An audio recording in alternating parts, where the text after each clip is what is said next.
একটা প্রশ্ন করি, শীত এলেই কি আপনার হাঁটু ব্যথা হঠাৎ বেশি বেড়ে যায়? রাতে ঘুম ভেঙে যায়? আরও আশ্চর্য ব্যাপার হলো গরমে ঠিকই থাকে। এই ভিডিওটা শেষ পর্যন্ত না দেখলে আপনি হয়তো আজীবন ভুল কারণকে দোষ দিচ্ছেন।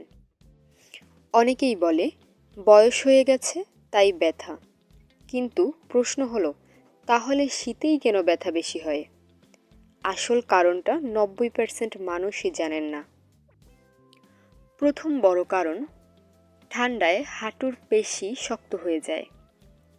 যেমন ফ্রিজে রাখা রাবার শক্ত হয়ে যায়, ঠিক তেমনই শীতে হাঁটুর পেশি আর লিগামেন্ট শক্ত হয়। ফলাফল, হাঁটু নাড়াতে গেলেই ব্যথা। দ্বিতীয় কারণটা আরও ভয়ঙ্কর। শীতে রক্ত চলাচল কমে যায়। রক্ত কমে গেলে অক্সিজেন কম, পুষ্টি কম, আর তখনই হাঁটু বলে ওঠে, আমি আর পারছি না।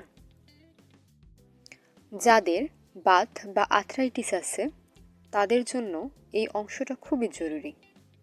শীতে হাঁটুর ভেতরের তরল ঘন হয়ে যায়, মানে জয়েন্ট ঠিকমতো নড়তে পারে না, ব্যথা দ্বিগুণ হয়। কিন্তু আসল কথা, শীতে আপনি নিজেই হাঁটু ব্যথা বাড়িয়ে দেন। কিভাবে? কম হাঁটাচলা, কম ব্যায়াম, সারাদিন কম্বলের ভেতর, ফলে হাঁটুর পেশি দুর্বল, ব্যথা বেশি। এখন মন দিয়ে শুনুন, এই 5টা কাজ করলে শীতে হাঁটু অনেকটাই আরাম পাবে। হাঁটু সবসময় গরম রাখুন, সকালে হালকা স্ট্রেচিং, কুসুম গরম পানিতে সেক, বেশি সময় বসে থাকবেন না, ব্যথা বেশি হলে অবশ্যই ডাক্তার দেখান। ভিডিওটা কাজে লাগলে লাইক দিন, শেয়ার করুন। আরও এমন দরকারি ভিডিও সবার আগে পেতে এখনই সাবস্ক্রাইব করুন।